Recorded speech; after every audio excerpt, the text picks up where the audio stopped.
Maligayang araw mga kapatid. Ako po'y nagagalak na makasama kayo sa video na ito. Sa ating paglalakbay sa pananampalataya, napakahalaga na tayo'y magkakaroon ng pagkakataon upang pagnilayan ang mga mensahe at gabay ng ating Panginoon. Ngayon, nais kong talakayin ang isang napakahalagang tema. Nais ng Diyos na makipag-usap sa iyo ngayon. Mayroon ka bang oras para sa Kanya? Sa mundong puno ng ingay at abala, madalas nating nakakalimutan ng isang simpleng katotohanan. Ang Diyos ay patuloy na nag-aanyaya sa atin na makipag-ugnayan sa Kanya. Sa bawat araw, sa bawat paghinga, ang Kanyang presensya ay naririyan. Nag-aantay na tayo'y lumapit at makinig sa Kanyang tinig. Pero mga kapatid, dapat ba tayong magtanong, mayroon ba tayong panahon para sa Kanya sa ating mga abalang buhay? Isipin natin ang mga pagkakataon na tayo'y nagmamadali, ang mga oras na puno ng gawain at ang mga sandaling puno ng stress. Sa lahat ng ito, ang Diyos ay nariyan, nais tayong kausapin, ngunit tayo ay abala. Ang Kanyang mensahe ay tila nahuhulog sa mga tahimik na sandali na ating pinababayaan. Kaya naman ito ang ating pagkakataon upang maglaan ng panahon, upang tumayo at sabihin, Panginoon, nandito ako. Ano ang nais mong iparating sa akin? Minsan, maaaring isipin natin na ang Diyos ay masyadong malayo o kaya naman ay hindi tayo karapat-dapat na makipag-usap sa Kanya. Ngunit, nais kong ipaalala sa inyo na ang Diyos ay puno ng awa at pagmamahal. Siya ay laging handang makinig sa ating mga dalangin at mga saloobin. Ipinakita niya ang Kanyang pagmamahal sa atin sa pamamagitan ng Kanyang anak, at ito ay isang paalala na tayo'y hindi nag-iisa sa ating mga laban. Kaya't sa ating pagtalima, sa Kanya makikita natin ang Kanyang mga sagot sa ating mga tanong at mga pagdududa. Ngunit paano nga ba tayo makikipag-ugnayan sa Kanya? Isang magandang simula ay ang paglikha ng isang tahimik na espasyo sa ating mga puso at isip. Maglaan tayo ng oras upang manalangin, magbasa ng Kanyang salita at magmuni-muni. Sa mga sandaling ito, maaari tayong makinig sa Kanya. Maaari tayong magtanong at maghintay ng Kanyang mga kasagutan. Ang ating pananampalataya ay hindi lamang tungkol sa pagsunod, kundi ito rin ay tungkol sa pakikipag-ugnayan at pakikinig sa Kanyang tinig. Ngayon, kung ikaw ay nasa isang sitwasyon kung saan tila mahirap makahanap ng oras, huwag mag-alala. Ang Diyos ay hindi mahigpit sa oras. Kahit na ilang minutong pagdarasal o pagbabasa ng Kanyang salita ay sapat na upang makapagsimula. Ang mahalaga ay ang iyong puso at sinseridad sa pakikipag-ugnayan sa Kanya. Sa mga susunod na bahagi ng video na ito, tatalakayin natin ang mga paraan kung paano natin mas mapapalalim ang ating koneksyon sa Diyos at paano natin mas madali siyang maririnig sa ating mga buhay. Nais kong hikayatin kayong sumali sa talakayan. Ano ang mga paraan na ginagawa ninyo upang makipag-ugnayan sa Diyos? Ibahagi ang inyong mga karanasan at mga saloobin sa ibaba. Ang inyong mga kwento ay maaaring magbigay inspirasyon sa iba at makapagpatibay sa ating lahat sa ating pananampalataya. At kung hindi ka pa nakasubscribe sa aming channel, huwag kalimutang mag-subscribe at i-click ang notification bell upang ikaw ay updated sa aming mga susunod na video. Ang bawat isa sa atin ay may mahalagang papel sa ating komunidad at ang inyong suporta ay tunay na mahalaga. Tayo ay magpatuloy sa ating paglalakbay na may tiwala at pag-asa, sapagkat ang Diyos ay nais makipag-usap sa atin. Maglaan tayo ng oras para sa Kanya, at sa bawat pag-usad natin, matutuklasan natin ang Kanyang mga nakatagong mensahe at mga biyayang nakalaan para sa atin. Patuloy tayong manampalataya at magtiwala sa Kanyang plano. Narito tayo mga kapatid, handang makinig sa Kanyang tinig ngayon. Tara na't simulan ang ating paglalakbay, magpahinga at malaman na ako'y Diyos. Sa Salmo 46:10, tayo ay inaanyayahan na huminto at makinig.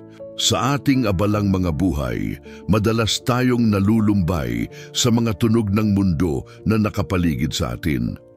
Ang mga alalahanin, takot at mga responsibilidad ay tila nagiging mas malalakas kaysa sa tinig ng Diyos. Ngunit ang kanyang paanyaya na magpahinga ay nagbibigay sa atin ng pagkakataon na muling balikan ang ating ugnayan sa Kanya. Sa katahimikan, nagkakaroon tayo ng espasyo upang marinig ang Kanyang tinig at dito nagsisimula ang ating tunay na pakikipag-ugnayan sa Kanya. Ang paglalaan ng oras para sa Diyos ay hindi isang simpleng gawain. Kailangan natin ng disiplina at dedikasyon. Sa mundong puno ng ingay at kaguluhan, ang paghanap ng katahimikan ay isang hamon. Subalit, sa bawat pagkakataon na tayo'y humihinto at lumilingon sa Kanya, isinasantabi natin ang mga alalahanin at nagbibigay diin sa ating pananampalataya. Sa ganitong mga sandali, tayo ay nagiging bukas sa mga mensahe at kalooban ng Diyos.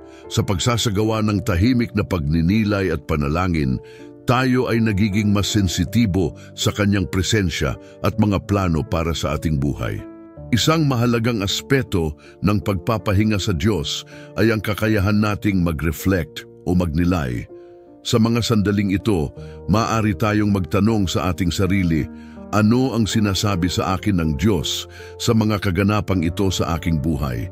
Ang mga karanasan natin, kahit na mahirap, ay may mga mensahe na nais iparating sa atin ng Diyos. Ang mga pagsubok at tagumpay ay maaaring magsilbing mga aral kung tayo ay nakikinig. Sa pagninilay, nagiging mas malinaw ang ating landas at nagiging matatag ang ating pananampalataya. Ang tahimik na pag-uusap sa Diyos ay nagbibigay diin sa Kanyang pagnanais na tayo ay makilala. Sa Salmo 46:10, ang pagkilala sa Kanya bilang Diyos ay hindi lamang isang pahayag kundi isang pagsasakatuparan ng ating pananampalataya. Ang ating pagpapahinga sa Kanya ay nagiging pagkakataon upang tayo ay muling mapuno ng Kanyang mga salita at kalooban. Ang mga sandaling ito ay nagbibigay sa atin ng lakas at pag-asa, lalo na sa mga pagkakataon ng pagsubok. Madalas tayong nagiging abala sa ating mga gawain na nalilimutan ang kahalagahan ng katahimikan kasama ang Diyos. Sa kabaligtaran, ang mga pagkakataong ito ng pagpapahinga at pagninilay ay nagiging mga sandali ng pagpapalakas at pag-renew ng ating espiritu. Sa bawat pagkakataon na tayo ay humihinto at lumilingon sa Diyos, tayo ay nagiging mas malapit sa Kanya. Ang ating mga pagdadasal at mga panalangin ay nagiging mas makabuluhan sapagkat ang mga ito ay nagmumula sa isang pusong handang makinig at makipag-ugnayan. Sa huli, ang pagtanggap sa paanyayang ito ng Diyos na magpahinga ay isang hakbang patungo sa mas malalim na ugnayan sa Kanya. Tayo ay inaanyayahan na buksan ang ating mga puso at isipan upang tayo ay maging handa sa Kanyang mga mensahe. Sa katahimikan, ang ating mga takot at alalahanin ay nagiging mas maliit at ang Kanyang pagmamahal ay nagiging mas maliwanag. Sa bawat pagkakataon na tayo ay humihinto at nakikinig, tayo ay lumalago sa ating pananampalataya at nagiging mas handa na harapin ang mga hamon ng buhay. Kaya sa araw na ito, tanungin ang sarili, may oras ba ako para sa Diyos? Maglaan ng sandali, magpahinga at hayaan ang Kanyang tinig na umabot sa iyong puso. Sa katahimikan, maririnig mo ang Kanyang mga salita at ang Kanyang pagnanais na makipag-ugnayan sa iyo. Sa Mateo 6, tayo ay binibigyan ng paalala na ang tunay na panalangin ay nagmumula sa isang malalim na ugnayan sa ating Diyos. Sinasabi ng talata, ngunit kapag ikaw ay nananalangin, pumasok ka sa iyong silid, isara ang pintuan at manalangin sa iyong Ama na nasa lihim, at ang iyong Ama na nakakakita sa lihim ay gagantimpalaan ka. Ang mga salitang ito ay nagdadala ng isang mahalagang mensahe. Ang pakikipag-usap sa Diyos ay hindi lamang isang ritual o obligasyon, kundi isang personal na karanasan na puno ng intimacy at pagmamahal. Sa ating abalang mundo, madalas tayong nahuhulog sa bitag ng pagiging abala. Ang mga gawain, responsibilidad at mga alalahanin ay tila umaabot sa ating isipan at puso na nagiging sanhi ng ating pagkalimot sa tunay na kahulugan ng panalangin. Ang Diyos ay nag-aanyaya sa atin na lumayo sa mga ingay ng mundo, pumasok sa ating mga silid at makipag-usap sa Kanya ng tapat. Dito, sa katahimikan ng ating mga puso at isipan, mas madali nating maririnig ang Kanyang tinig. Isang mahalagang aspeto ng ating relasyon sa Diyos ay ang pagkakaroon ng oras para sa Kanya. Ang tanong, may oras ka ba para sa Kanya, ay dapat nating pag-isipan sa ating pang-araw-araw na buhay.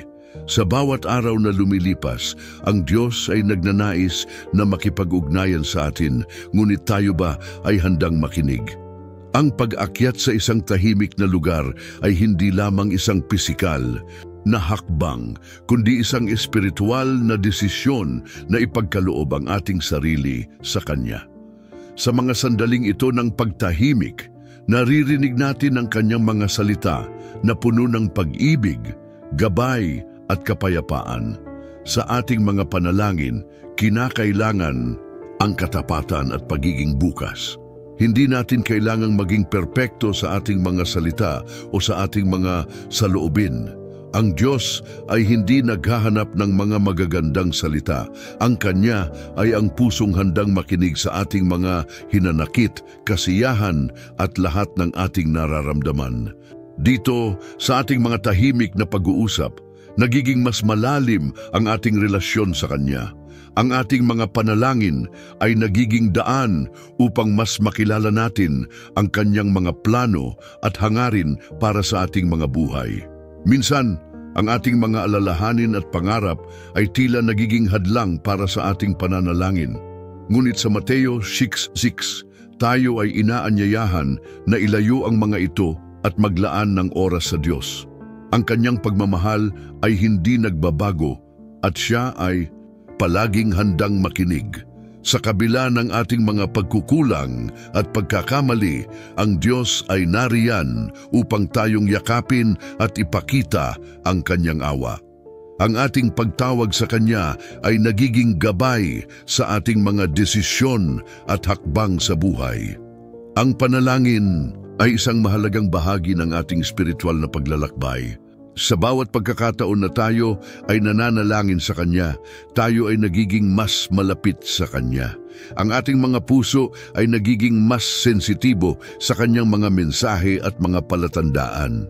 Ang pagsisikap na magkaroon ng oras para sa Diyos ay nagiging isang paraan upang patuloy na lumago sa ating pananampalataya. Sa bawat tahimik na sandali na inilalaan natin para sa Kanya, tayo ay nagiging mas matatag sa ating espiritual na buhay.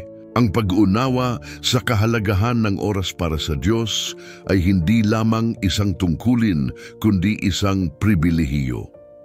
Sa ating buhay, napakahalaga na makilala natin ang Kanyang tinig sa gitna ng ingay ng mundo. Sa pag-aanyaya ng Diyos na makipag-usap sa Kanya, tayo ay tinatawag na muling pag-isipan ang ating mga prioridad at ang ating mga ugnayan. Ang ating oras ay mahalaga, ngunit ang oras na ginugugol natin kasama ang Diyos ay may walang hanggang halaga. Sa bawat pagkakataon na tayo ay lumalapit sa Kanya sa panalangin, tayo ay lumalago at ang ating mga puso ay napupuno ng Kanyang pagmamahal at liwanag. Sa talatang Apokalipsis 3:20, tayo ay binabalaan at tinatawag ng Diyos sa isang napakamahalagang mensahe. Narito, ako'y tumatayo sa pintuan at tumatawag.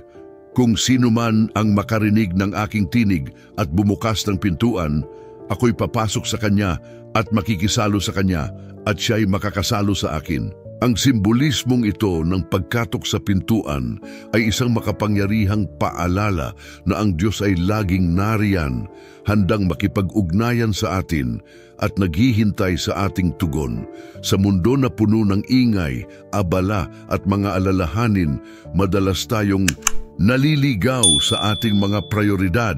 Sa ating araw-araw na buhay, puno tayo ng mga gawain, responsibilidad at mga bagay na dapat isakatuparan.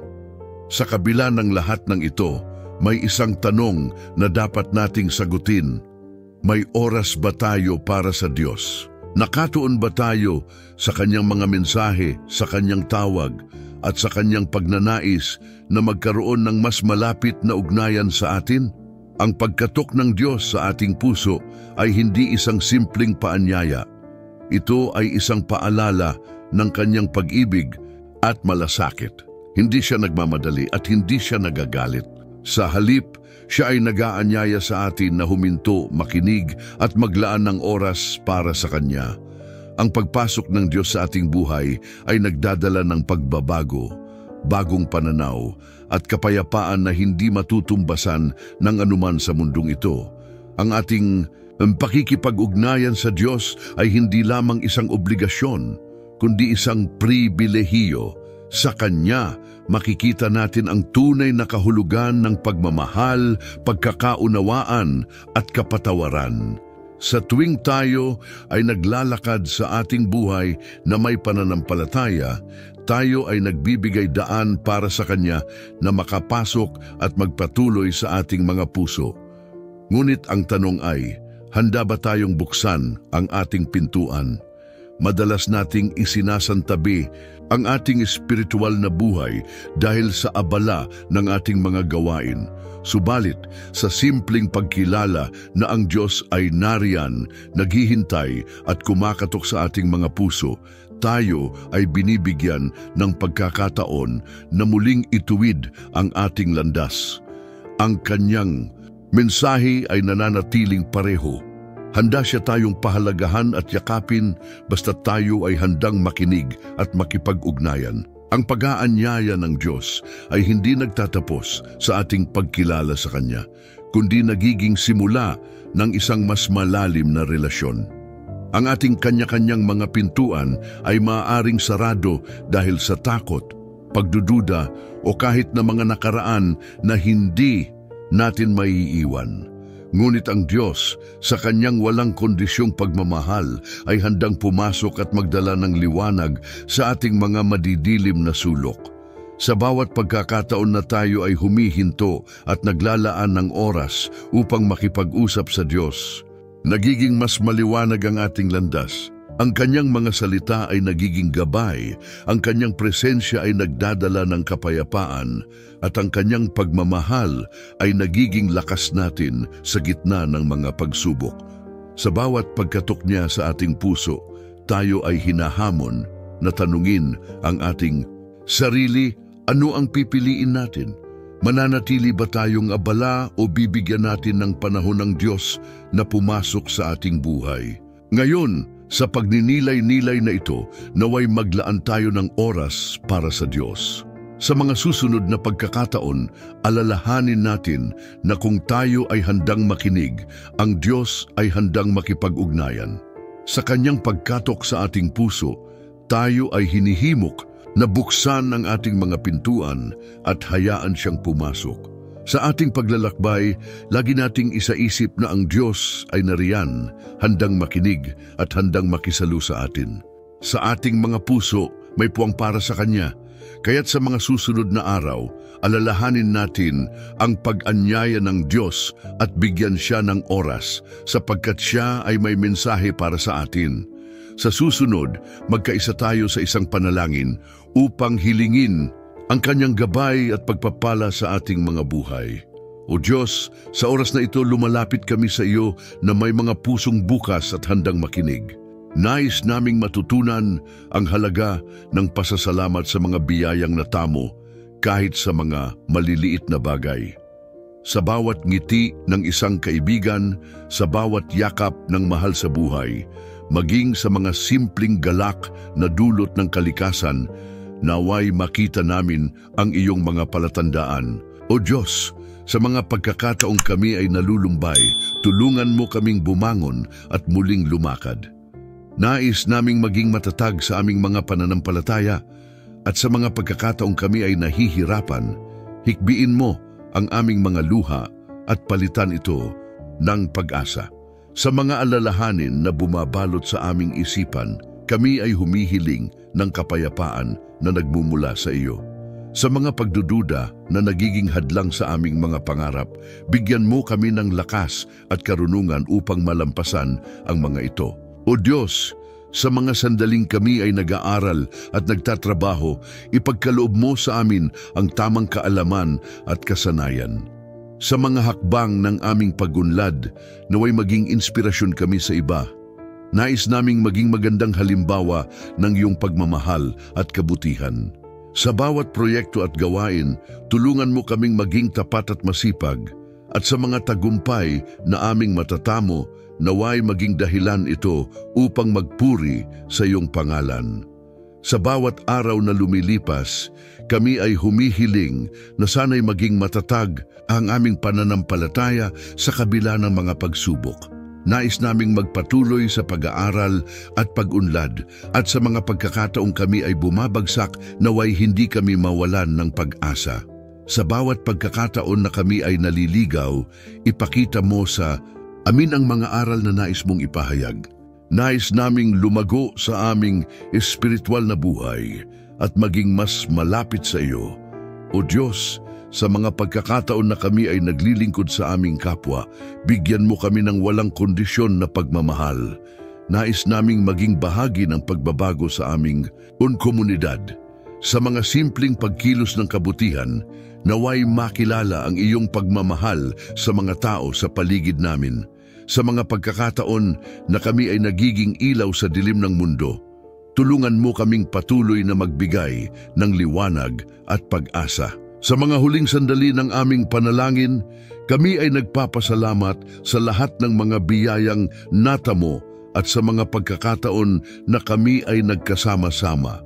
Nais naming ipagkatiwala ang aming mga pangarap sa iyo, at sa bawat hakbang na aming tatahakin, naway ikaw ang maging sentro ng aming mga desisyon.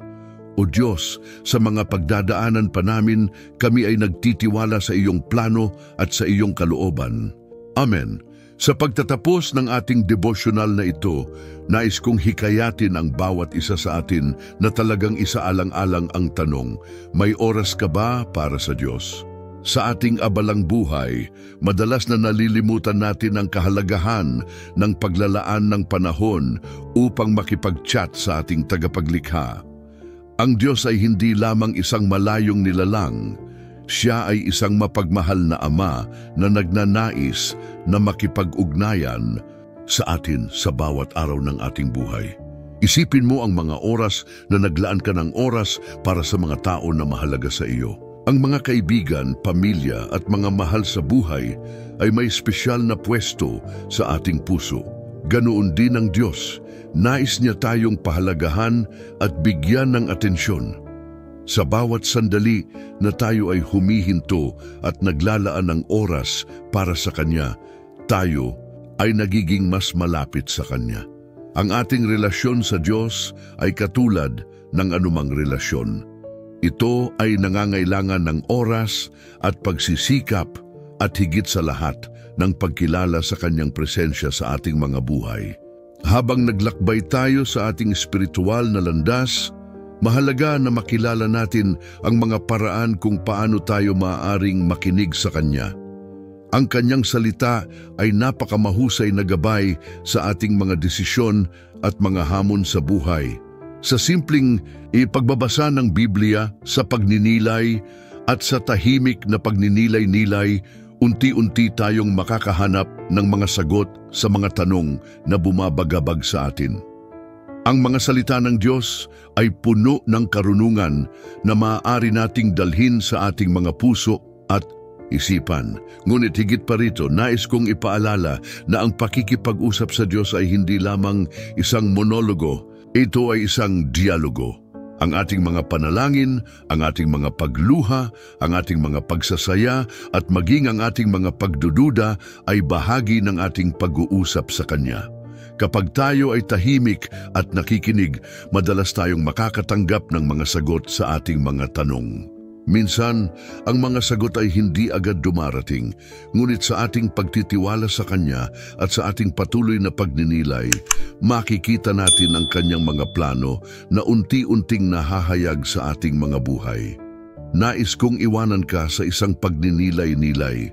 Anong mga bagay ang maaring tanggalin sa iyong buhay upang makapaglaan ka ng mas maraming oras para sa Diyos? Maaring ito ay mga abala, mga bagay na hindi naman gaanong mahalaga o kahit mga takot na nagiging hadlang sa ating paglapit sa Kanya. Sa bawat hakbang na iyong gagawin patungo sa Kanya, magugulat ka sa mga biyayang darating. Ang Diyos ay tapat at hindi kailanman magpapabaya sa mga pagnanais ng ating puso kapag tayo ay lumapit sa Kanya. Nais naming matutunan ang halaga ng pasasalamat sa mga biyayang natamo, kahit sa mga maliliit na bagay. Sa bawat ngiti ng isang kaibigan, sa bawat yakap ng mahal sa buhay, maging sa mga simpleng galak na dulot ng kalikasan, naway makita namin ang iyong mga palatandaan. O Diyos, sa mga pagkakataong kami ay nalulumbay, tulungan mo kaming bumangon at muling lumakad. Nais naming maging matatag sa aming mga pananampalataya at sa mga pagkakataong kami ay nahihirapan, hikbiin mo ang aming mga luha at palitan ito ng pag-asa. Sa mga alalahanin na bumabalot sa aming isipan, kami ay humihiling ng kapayapaan na nagmumula sa iyo. Sa mga pagdududa na nagiging hadlang sa aming mga pangarap, bigyan mo kami ng lakas at karunungan upang malampasan ang mga ito. O Diyos, sa mga sandaling kami ay nag-aaral at nagtatrabaho, ipagkaloob mo sa amin ang tamang kaalaman at kasanayan. Sa mga hakbang ng aming pag-unlad, naway maging inspirasyon kami sa iba. Nais naming maging magandang halimbawa ng iyong pagmamahal at kabutihan. Sa bawat proyekto at gawain, tulungan mo kaming maging tapat at masipag at sa mga tagumpay na aming matatamo, naway maging dahilan ito upang magpuri sa iyong pangalan. Sa bawat araw na lumilipas, kami ay humihiling na sana'y maging matatag ang aming pananampalataya sa kabila ng mga pagsubok. Nais naming magpatuloy sa pag-aaral at pag-unlad at sa mga pagkakataong kami ay bumabagsak, naway hindi kami mawalan ng pag-asa. Sa bawat pagkakataon na kami ay naliligaw, ipakita mo sa amin ang mga aral na nais mong ipahayag. Nais naming lumago sa aming espiritual na buhay at maging mas malapit sa iyo. O Diyos, sa mga pagkakataon na kami ay naglilingkod sa aming kapwa, bigyan mo kami ng walang kondisyon na pagmamahal. Nais naming maging bahagi ng pagbabago sa aming komunidad. Sa mga simpleng pagkilos ng kabutihan, naway makilala ang iyong pagmamahal sa mga tao sa paligid namin. Sa mga pagkakataon na kami ay nagiging ilaw sa dilim ng mundo, tulungan mo kaming patuloy na magbigay ng liwanag at pag-asa. Sa mga huling sandali ng aming panalangin, kami ay nagpapasalamat sa lahat ng mga biyayang natamo at sa mga pagkakataon na kami ay nagkasama-sama. Nais naming ipagkatiwala ang aming mga pangarap sa iyo at sa bawat hakbang na aming tatahakin, naway ikaw ang maging sentro ng aming mga desisyon. O Diyos, sa mga pagdadaanan pa namin, kami ay nagtitiwala sa iyong plano at sa iyong kalooban. Amen. Sa pagtatapos ng ating devotional na ito, nais kong hikayatin ang bawat isa sa atin na talagang isaalang-alang ang tanong, may oras ka ba para sa Diyos? Sa ating abalang buhay, madalas na nalilimutan natin ang kahalagahan ng paglalaan ng panahon upang makipag-chat sa ating tagapaglikha. Ang Diyos ay hindi lamang isang malayong nilalang. Siya ay isang mapagmahal na Ama na nagnanais na makipag-ugnayan sa atin sa bawat araw ng ating buhay. Isipin mo ang mga oras na naglaan ka ng oras para sa mga tao na mahalaga sa iyo. Ang mga kaibigan, pamilya at mga mahal sa buhay ay may espesyal na pwesto sa ating puso.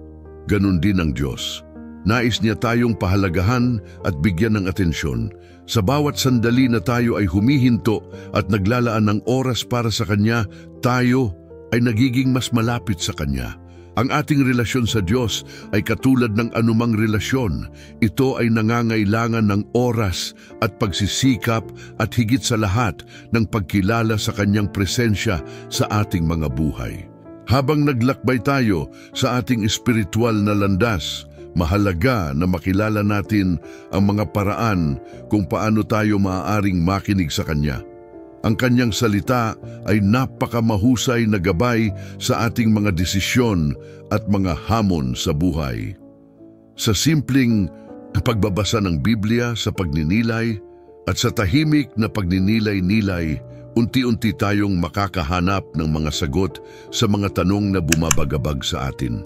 Ang mga salita ng Diyos ay puno ng karunungan na maaari nating dalhin sa ating mga puso at isipan. Ngunit higit pa rito, nais kong ipaalala na ang pakikipag-usap sa Diyos ay hindi lamang isang monologo.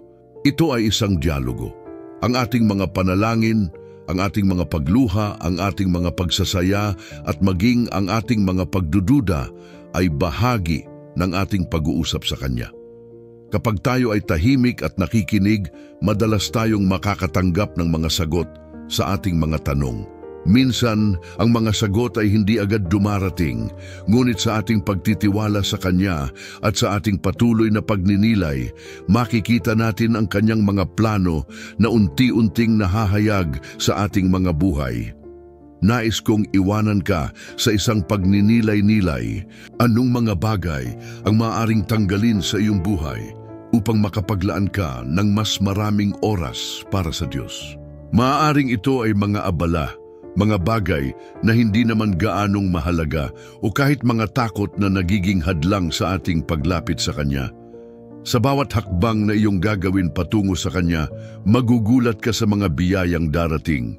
Ang Diyos ay tapat at hindi kailanman magpapabaya sa mga pagnanais ng ating puso kapag tayo ay lumapit sa Kanya. Sa mga susunod na araw, subukan mong ilaan ang kahit ilang minuto bawat araw upang makipag-usap sa Kanya. Maghanap ng tahimik na lugar, buksan ang iyong puso at hayaan siyang makipag-usap sa iyo. Tandaan mo, hindi mo kailangang magkaroon ng mga tamang salita o mag-alala kung paano ka magpapahayag. Ang mahalaga ay ang iyong puso na handang makinig at makipag-ugnayan. Naway sa ating paglalakbay, palagi tayong magpakatatag sa ating pananampalataya at sa ating relasyon sa Diyos. Magsimula tayong bumuo ng isang mas malalim at mas makabuluhang ugnayan sa Kanya dahil Siya ay laging nandiyan, handang makinig at handang magbigay ng liwanag sa ating mga landas. Sa Kanyang takdang panahon, makikita natin ang mga himalang Kanyang ihahandog sa ating mga buhay. Maging matatag at patuloy na magtiwala sa Kanya. Naway, ang bawat araw ay maging pagkakataon upang tayo'y lumapit sa Kanya. At sa ating paglapit, makikita natin ang Kanyang pagmamahal at biyaya na walang hanggan. Hanggang sa muli, naway magpatuloy tayong lumago sa ating pananampalataya at pag-ibig sa ating Diyos.